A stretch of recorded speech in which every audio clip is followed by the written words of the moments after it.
एक रात तूफान समुद्र को फाड़ रहा था, आसमान बिजली से जल रहा था और एक जहाज जो लकड़ी से बना था अपने अंदर बैठी एक आत्मा को भारत की धरती तक लाने वाला था। उस आत्मा का नाम था थॉमस और वो नहीं जानता था कि जिस जमीन पर उसका कदम पड़ेगा वहां उसका लहू बहेगा, लेकिन उसी लहू से उगेगा भारत का पहला चर्च। रोम से केरल तक एक रहस्यमयी यात्रा की शुरुआत। ये कहानी किसी आम इमारत की नहीं है, ये उस पहली आग की कहानी है जिसने भारत की आत्मा में प्रकाश फैलाया और शुरू हुआ भारत में ईसाई धर्म का सबसे बड़ा रहस्य। ये कहानी है भारत के पहले चर्च की। रोम की साजिश और आदेश। सन 52 ईस्वी। यरूशलेम की गलियों में बेचैनी थी। मसीह का पुनरुत्थान हो चुका था, लेकिन रोमन साम्राज्य ने अभी तक चैन नहीं लिया था। थॉमस, जिसे डाउटिंग थॉमस कहा जाता था, अब एक मजबूत विश्वासी बन चुका था। वह एक मिशन पर था, एक ऐसा मिशन जो उसके जीवन को बलिदान में बदल देगा। रोम के गवर्नर ने गुप्त रूप से भारत के व्यापारिक नक्शे मंगवाए थे। भारत को सोने की भूमि कहा जाता था, लेकिन थॉमस को यह भूमि एक आध्यात्मिक लक्ष्य के लिए खींच रही थी। जाओ, पेत्रुस ने कहा, पूर्व की ओर बढ़ो, वहां तुम्हें मसीह के लिए रास्ता बनाना है। और थॉमस निकल पड़ा, एक अनजान रहस्यमयी भूमि की ओर, जिसके बारे में उसके पास बस एक सपना था। एक प्रकाश जो समुद्र से निकलता है और एक पहाड़ी पर चर्च बनाता है। समुद्र का तूफान और स्वप्न। थॉमस अलेक्जेंड्रिया पहुंचा, जहां उसे एक व्यापारी अब्बान मिला जो भारत के राजा गोंडोफार्नस के लिए कारीगर खोज रहा था। थॉमस ने कहा, मैं कारीगर हूं, आत्माओं का। अब्बान हंसा, लेकिन साथ ले गया। जैसे ही जहाज भारत की ओर निकला, अरब सागर ने क्रोध दिखाया। काले बादल, गरजते तूफान और लहरें जो जहाज को निगलने वाली थीं। रात में थॉमस को एक स्वप्न आया। एक प्रकाशमय व्यक्ति ने कहा, तू सही दिशा में है, लेकिन तुझे बलिदान के लिए तैयार रहना होगा। जहां तू जाएगा वहां तेरा लहू गिरेगा और वहीं खड़ा होगा पहला चर्च। सुबह जहाज मलाबार तट पर आकर रुका। आज का केरल, अदृश्य शक्ति और अद्भुत स्वागत। जब थॉमस ने पांव तट पर रखा, एक विचित्र बात हुई। आकाश शांत हो गया, तूफान गायब और आसपास की मछलियां तैरकर तट के पास आ गईं, जैसे समुद्र खुद स्वागत कर रहा हो।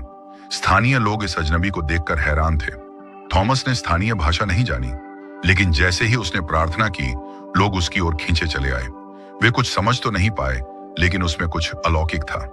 राजा चेरामन पेरुमल के दरबार में खबर पहुंची, एक व्यक्ति है जो हवा में हाथ घुमाकर कुछ कहता है और बीमार ठीक हो जाते हैं।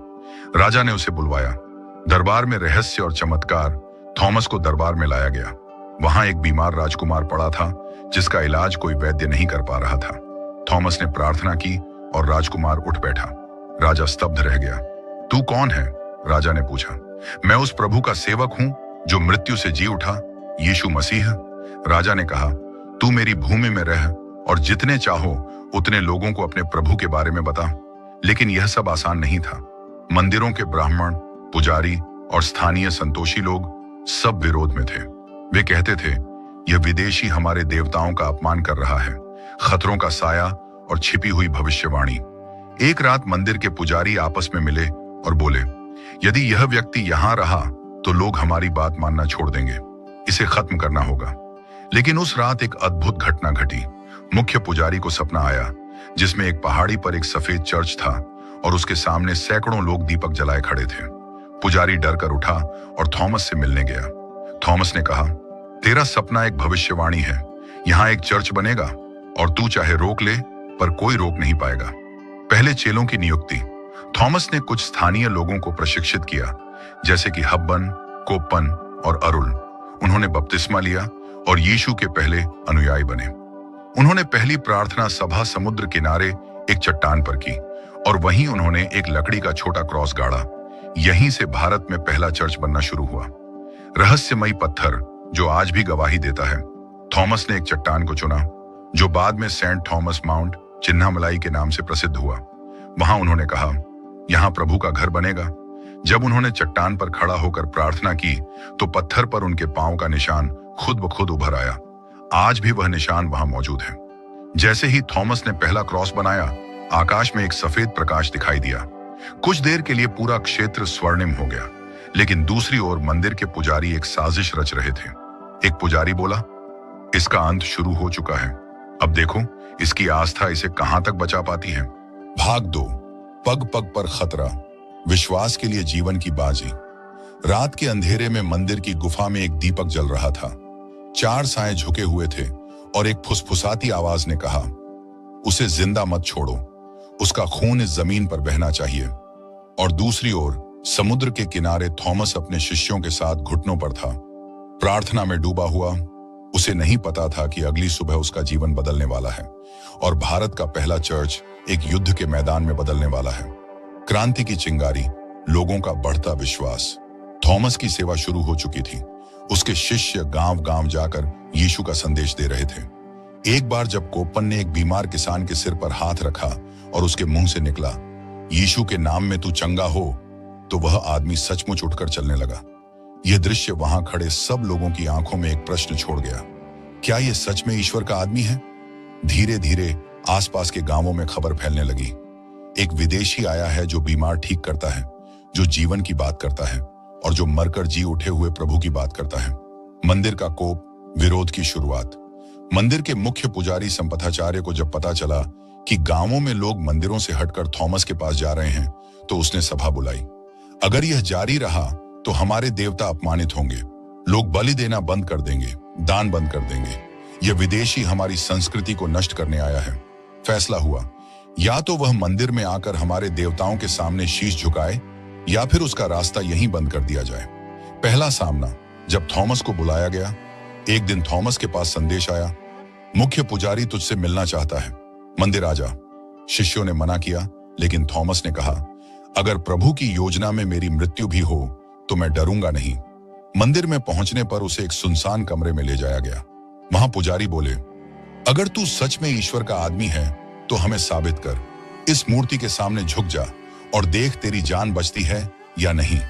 थॉमस ने कहा, मेरे प्रभु जीवित हैं, ये पत्थर हैं, मैं पत्थर के सामने सिर नहीं झुकाता। इतना कहना था कि पुजारियों ने उसे बंदी बना लिया। अद्भुत चमत्कार। जब मूर्ति टूट गई, थॉमस को मंदिर के गर्भगृह में ले जाया गया। वहां शिव की एक प्राचीन मूर्ति थी। पुजारी बोले, तू प्रार्थना कर और अगर तेरे प्रभु सच्चे हैं तो कुछ दिखा, वरना यहीं तेरी बलि होगी। थॉमस घुटनों पर बैठा और प्रार्थना करने लगा, हे यीशु, जो सच्चे और जीवित प्रभु हो, तू अपनी महिमा दिखा। अचानक गर्भगृह में भूकंप सा कंपन हुआ और उस मूर्ति में एक दरार आ गई। फिर पत्थर की मूर्ति चटक कर गिर पड़ी। पूरे मंदिर में हाहाकार मच गया। लोग भागने लगे। पुजारियों के चेहरों से रंग उड़ गया। साजिश गहराती है, हत्या की योजना। मंदिर के सबसे क्रूर पुजारी भीमा शंकर ने कहा, अब नहीं छोड़ा जाएगा।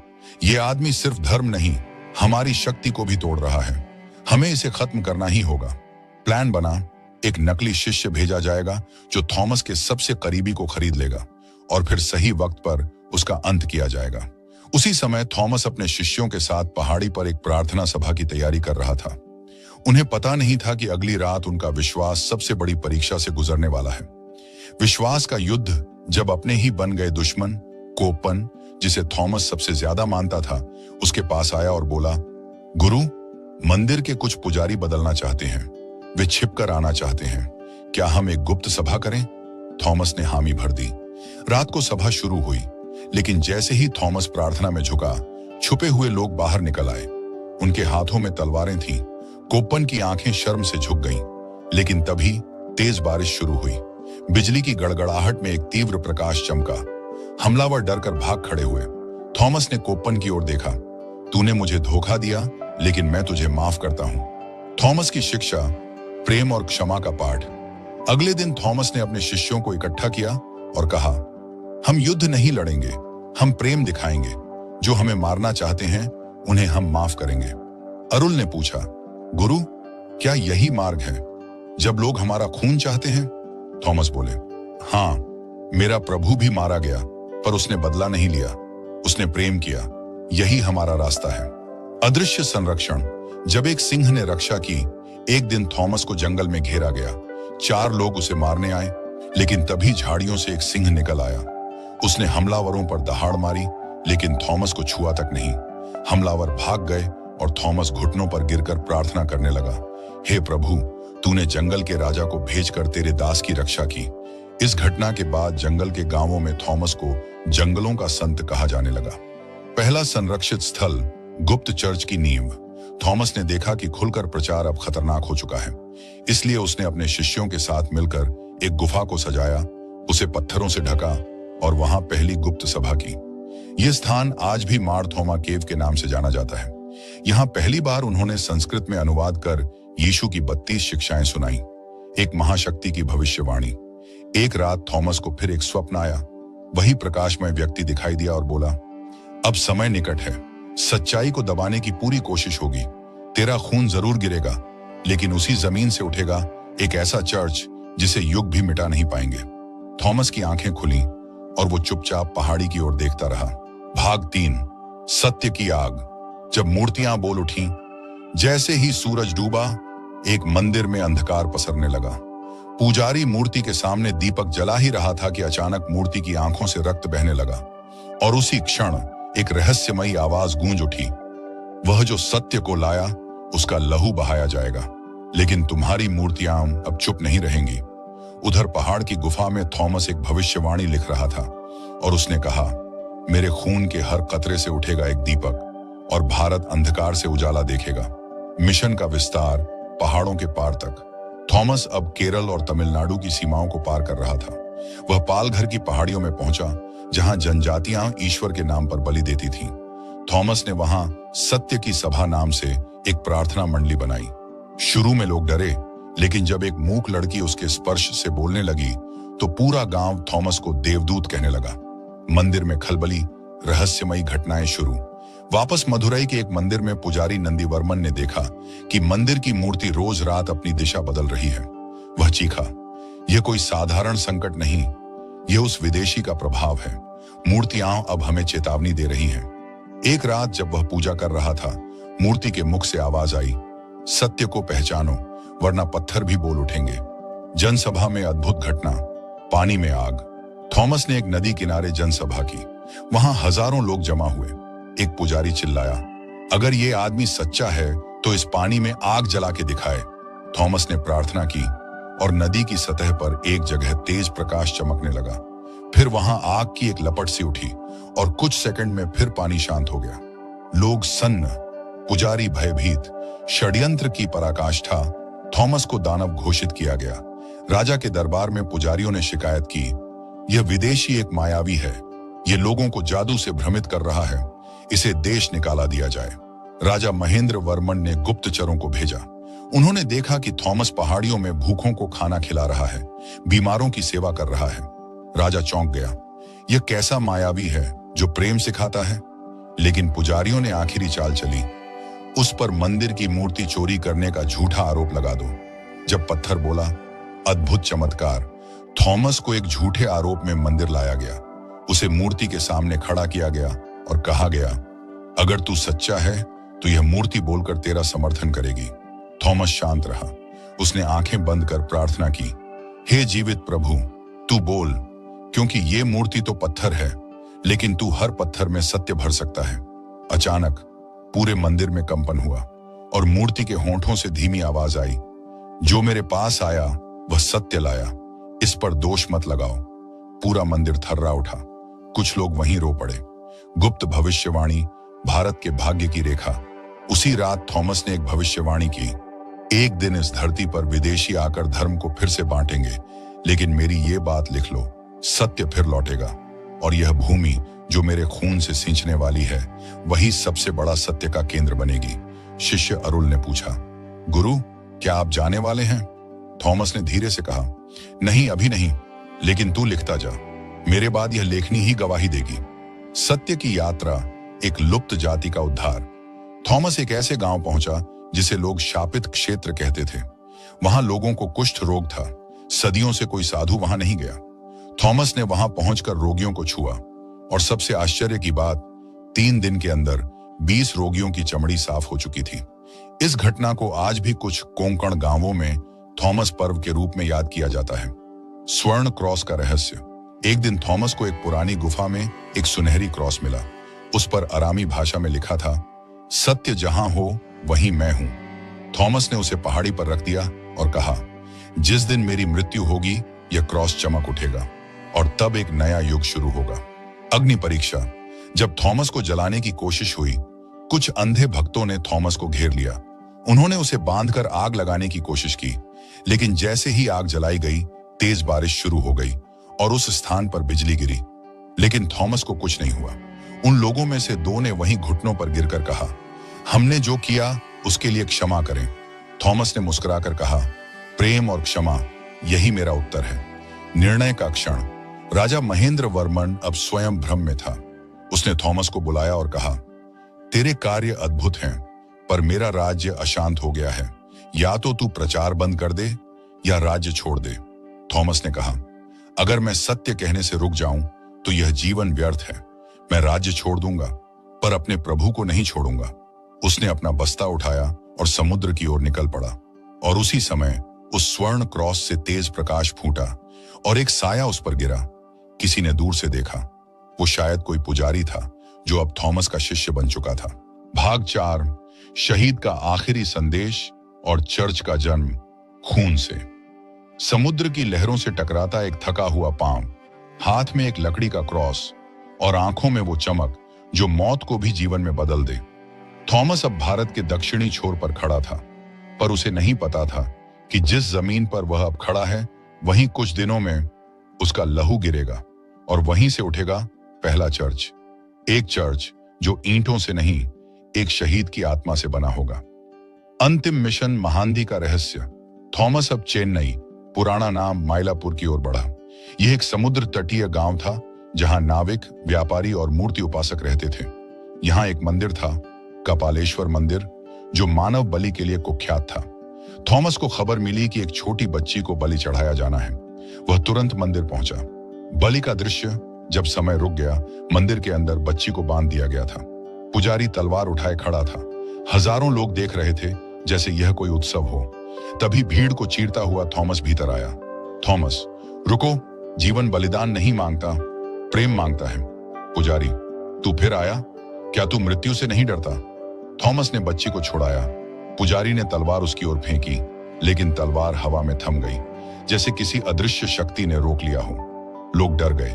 भूकंप और भविष्यवाणी, धरती कांप उठी। उस रात माइलापुर में हल्का भूकंप आया। लोगों ने देखा कि मंदिर की मूर्ति टूट गई और अंदर से एक सफेद कबूतर उड़ गया।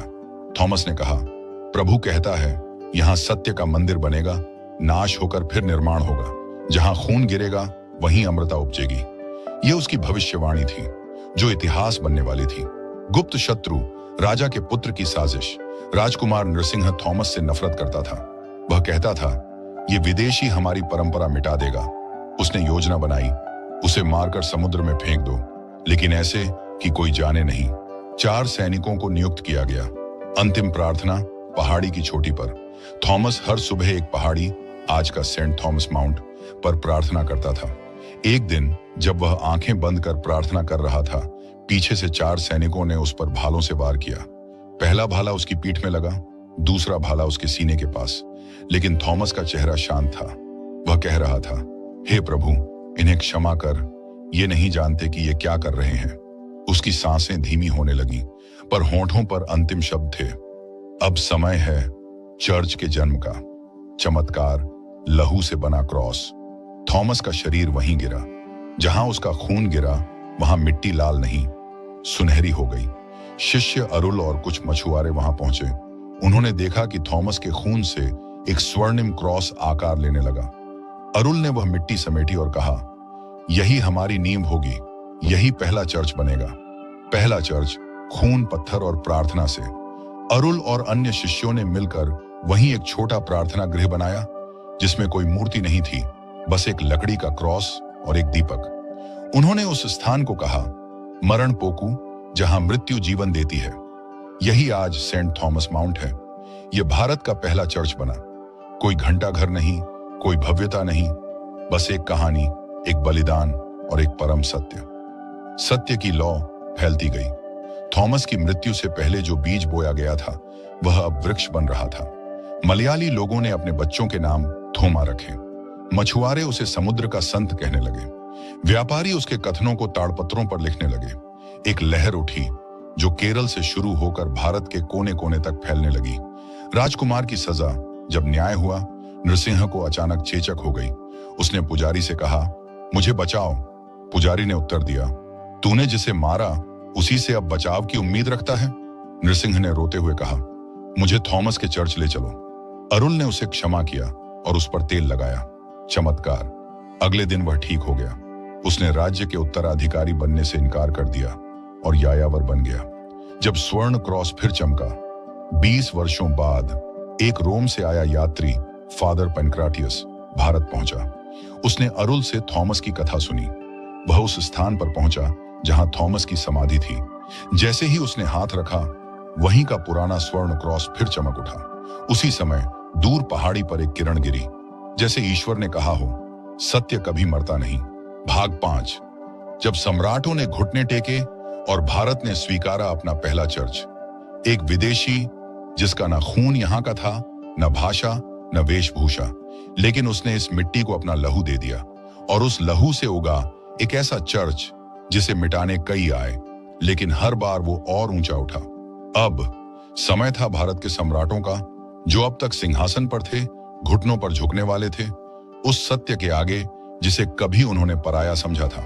सम्राट महेंद्र वर्मन, अहंकार से परिवर्तन तक। 7वीं सदी की शुरुआत में कांचीपुरम पर एक महान सम्राट राज करता था, महेंद्र वर्मन पल्लव, जो कला, वास्तुकला और ब्राह्मण परंपराओं का संरक्षक था। उसे खबर मिली, मायलापुर में एक चर्च बन गया है जो मंदिरों के पास भीड़ खींच रहा है। वह क्रोधित हुआ, उस चर्च को गिरा दो, ये विदेशी धर्म हमें खा जाएगा। सैनिक भेजे गए, लेकिन जब वे चर्च पहुंचे, मिट्टी का बना छोटा घर जिसमें बस प्रार्थना हो रही थी। सैनिकों की वापसी, अकल्पनीय परिवर्तन। वे सैनिक लौटे, लेकिन चर्च को न तोड़ सके। क्यों? क्योंकि जैसे ही वे चर्च के पास पहुंचे, एक अद्भुत शांति ने उन्हें घेर लिया। किसी ने बांसुरी बजाई? नहीं, कोई नहीं था, पर वह ध्वनि उनके भीतर कुछ बदल गई। एक सैनिक ने कहा, राजन, वहां कोई जादू नहीं, बस सच्चा प्रेम है। सम्राट का संवाद चर्च के दरवाजे पर। सम्राट खुद मायलापुर पहुंचा। उसने चर्च में प्रवेश किया। वहां एक वृद्ध व्यक्ति प्रार्थना कर रहा था। अरुल, महेंद्र वर्मन ने कहा, तुम क्या जादू करते हो? लोग तुम्हारे पीछे क्यों हैं? अरुल ने शांतिपूर्वक कहा, हम जादू नहीं करते, हम सत्य सुनाते हैं। हम बताना चाहते हैं कि एक ईश्वर है जो राजा को भी माफ कर सकता है। महेंद्र वर्मन सन्न रह गया। थॉमस की अस्थियां जो जलती नहीं। सम्राट ने कहा, अगर यह धर्म सच्चा है तो तुम्हारे संत का शरीर कहां है? अरुल उसे उस स्थान पर ले गया जहां थॉमस को दफनाया गया था। मिट्टी हटाई गई, अस्थियां निकाली गईं। सम्राट ने आग लगवाने का आदेश दिया। अगर यह पवित्र है तो जलना नहीं चाहिए, लेकिन अस्थियां जलती नहीं, बल्कि अंगारों के बीच से एक रोशनी उठी और एक कबूतर उड़ गया। सम्राट कांप उठा। सम्राट का निर्णय, राजा घ्या का जन्म। महेंद्र वर्मन ने उसी दिन घोषणा की, अब यह चर्च एक संरक्षित स्थल होगा। यहां कोई तोड़फोड़ नहीं करेगा और जो शांति चाहे वह यहां आए। भारत के इतिहास में पहली बार एक हिंदू सम्राट ने एक चर्च को मान्यता दी थी। चर्च का पुनर्निर्माण, पहली ईंटें इतिहास बनी। अब चर्च को एक संरचना मिली, बांस और लकड़ी से बना, दीवारों पर ताड़पत्र की शिक्षाएं। अरुल ने उसमें एक कोना बनवाया जहां थॉमस की अस्थियां रखी गईं। चर्च का नाम रखा गया बेथ थोमा, थॉमस का घर। विदेशी आगंतुक, जब रोम भी झुक गया। कुछ वर्षों बाद रोम से एक प्रतिनिधि मंडल भारत आया, जिसमें एक वरिष्ठ पादरी फादर इलियास थे। उन्होंने चर्च देखा, थॉमस की कब्र पर प्रार्थना की और रोम में लिख भेजा, भारत में ईसाई धर्म फल रहा है। यह थॉमस की भूमि है, यह भूमि पवित्र है। चमत्कारिक जल, जब विश्वास बहता है। चर्च के पास एक कुआं था जिसे थॉमस ने खुद खोदा था। अब उसके पानी से चमत्कार होने लगे। एक अंधा बच्चा देख सका, कुष्ठ रोगी ठीक हुआ। जल को कहा गया थॉमस लिविंग वाटर। लोग हर दिशा से आने लगे, न सिर्फ ईसाई बल्कि हिंदू, मुस्लिम, जैन, बौद्ध भी। वह रात जब थॉमस लौटे, अरुल की मृत्यु के कुछ महीने पहले, एक रात उसे एक स्वप्न आया। थॉमस खड़े थे, उनके हाथ में वही क्रॉस और मुस्कान वही। थॉमस, अरुल, तूने मेरी कहानी को जीवित रखा। अब इस चर्च को तू छोड़, प्रभु के पास आ। अरुल ने अगले दिन सबको बुलाया, चर्च के दरवाजे खोले और वहीं बैठकर कहा, अब मेरा समय है, मैं उसके पास जा रहा हूं। वह शांति से स्वर्ग सिधार गया। आधुनिक काल जब कहानी फिर जीवित हुई, 19वीं सदी में ब्रिटिश अधिकारियों को थॉमस चर्च का पुराना नक्शा मिला। उन्हें लगा ये सिर्फ किंवदंती है, पर जब खुदाई शुरू हुई तो उन्हें वो स्वर्ण क्रॉस मिला जो खून से रंगा था। उन्होंने चर्च का पुनर्निर्माण किया। आज संथोमे बसिलिका चेन्नई का गौरव है। हर साल लाखों लोग वहां आते हैं। अंतिम दृश्य जब इतिहास बोलता है, आज भी संथोम चर्च में एक दीवार पर लिखा है, जहां एक विदेशी गिरा वहीं भारत खड़ा हुआ। यह कहानी केवल एक चर्च की नहीं, बल्कि उस प्रेम की है जो धर्म से ऊपर है। थॉमस भारत में नहीं मरा, वह हर उस दिल में जीवित है जहां प्रेम, क्षमा और बलिदान का स्थान है। पहला चर्च मिट्टी से नहीं, बलिदान से बना था, और यही उसकी अमरता है। इस पूरी घटना से हमें क्या सीखने को मिलता है? क्या एक चर्च बन जाने से सब कुछ बदल सकता है? इस सवाल का उत्तर तब मिलता है जब हम उस भूमि की मिट्टी में थॉमस का खून गिरता हुआ देखते हैं, जहां न वह जन्मा न पला, लेकिन जहां उसने प्रेम, बलिदान और विश्वास की नींव रखी। यह केवल एक ऐतिहासिक कथा नहीं, बल्कि हर इंसान के लिए एक जीवन दर्शन है। प्रेम सीमाओं से परे होता है। थॉमस, एक यहूदी मछुआरा, भारत की धरती पर सिर्फ एक कारण से आया, प्रेम फैलाने के लिए। उसने न धर्म देखा, न भाषा, न जाति, उसने हर दिल को एक जैसा माना। सीख, जब प्रेम वास्तविक होता है तो वह सीमाएं नहीं देखता। हमें भी समाज, जाति, धर्म या भाषा की सीमाओं को तोड़कर प्रेम करना चाहिए। सत्य का मार्ग कठिन परंतु विजयी होता है। थॉमस को कई बार सताया गया, उस पर हमला हुआ, विरोध हुआ, लेकिन वह डिगा नहीं। आखिरकार उसकी हत्या कर दी गई, लेकिन वह मरकर भी अमर हो गया। सीख, सत्य का मार्ग आसान नहीं होता। हमें सच्चाई और अच्छाई के लिए संघर्ष करना चाहिए, चाहे वह रास्ता कितना भी कठिन क्यों ना हो। बलिदान केवल मृत्यु नहीं, परिवर्तन की चिंगारी होता है। थॉमस की मृत्यु से चर्च मिटा नहीं, बल्कि उसका बीज हर दिल में बोया गया। अरुल, एक युवा भारतीय, उसका उत्तराधिकारी बना। सीख, जब कोई सच्चे उद्देश्य के लिए बलिदान देता है, उसका प्रभाव पीढ़ियों तक रहता है। हमें अपने जीवन को सिर्फ अपने लिए नहीं, बल्कि दूसरों के कल्याण के लिए समर्पित करना चाहिए। संवाद और करुणा धर्म परिवर्तन नहीं, दिल परिवर्तन का माध्यम। थॉमस ने कभी तलवार से धर्म नहीं फैलाया, उसने कभी जबरन किसी को ईसाई नहीं बनाया। उसने बस प्रेम, क्षमा और करुणा की बातें की, और लोग खुद खींचते चले आए। सीख, धर्म का मतलब जबरदस्ती नहीं होता, बल्कि प्रेरणा होती है। अगर आप सच्चे हैं, लोग खुद आपके विचारों को सुनना चाहेंगे। सम्राट भी सत्य के सामने झुकते हैं। महेंद्र वर्मन, एक शक्तिशाली सम्राट जो पहले चर्च को तोड़ना चाहता था, वह अंत में घुटनों पर आया और चर्च को सम्मान दिया। सीख, सत्ता, धन और अहंकार क्षणिक होते हैं। केवल सत्य और प्रेम ऐसे मूल्य हैं जो राजाओं को भी झुका सकते हैं। चर्च एक इमारत नहीं, एक जीवित गवाही है। थॉमस का चर्च मिट्टी से बना था, लेकिन उसमें वो आत्मा थी जो कभी नष्ट नहीं हुई। वो एक इमारत से कहीं अधिक था। वह एक मिशन, एक विश्वास और एक इतिहास था। सीख, कोई भी धार्मिक स्थल तब तक पवित्र नहीं जब तक उसमें आत्मा, समर्पण और सेवा का भाव न हो। हमें अपने विश्वास को ईंटों से नहीं, कर्मों से बनाना चाहिए। भारत की आत्मा, विविधता में एकता, यह कहानी भारत की आत्मा को दर्शाती है, जहां एक यहूदी मसीहा का अनुयायी भारत में आकर बिना हिंसा, बिना क्रांति लोगों के दिलों में स्थान बनाता है। सीख, भारत की भूमि सहिष्णुता, आदान प्रदान और आत्मिक एकता की भूमि है। हमें अपनी संस्कृति को संकीर्णता से नहीं, उदारता से देखना चाहिए। बाइबल का संदेश हर काल, हर भूमि के लिए। थॉमस के शब्दों में यीशु का वचन गूंजा, प्रेम करो, क्षमा करो, अपने शत्रु के लिए भी प्रार्थना करो। इन बातों ने लोगों को झकझोरा, क्योंकि वे न केवल सुनने योग्य थीं, बल्कि जीने योग्य थीं। सीख, बाइबल केवल किसी जाति या देश की पुस्तक नहीं, यह हर मानव के लिए है। उसमें जो संदेश है वह कालातीत है। चमत्कार केवल ऊपर से नहीं, भीतर से होते हैं। लोगों ने चर्च के जल से चमत्कार देखे, लेकिन असली चमत्कार यह था कि पत्थर से कठोर दिल प्रेम से पिघलने लगे। सीख, चमत्कार केवल चमत्कारी घटनाएं नहीं होते, बल्कि जब हम भीतर से बदलते हैं, वह सबसे बड़ा चमत्कार होता है। एक जीवन, एक बीज जो पीढ़ियों तक फल देता है। थॉमस का जीवन केवल 20 साल रहा भारत में, लेकिन वह 2000 साल तक जीवित है। क्यों? क्योंकि उसने अपने जीवन को बीज की तरह बो दिया। सीख, जीवन की लंबाई नहीं, उसकी गहराई मायने रखती है। हम भी अपने छोटे से जीवन से इतिहास रच सकते हैं। निष्कर्ष, जो मिट्टी में गिरा वह भारत की आत्मा में समा गया। आज संथोम चर्च केवल एक दर्शनीय स्थल नहीं है, वह गवाही है कि जब एक मनुष्य प्रेम, विश्वास और साहस से खड़ा होता है तो वह पूरी सभ्यता को बदल सकता है। पहला चर्च केवल ईंटों से नहीं बल्कि एक टूटे हुए इंसान के समर्पण से बना था, और यही उसकी शक्ति है जो आज भी हमें सिखाती है कि अगर एक थॉमस इस धरती पर इतिहास लिख सकता है तो हम भी अपने जीवन में नया अध्याय जोड़ सकते हैं।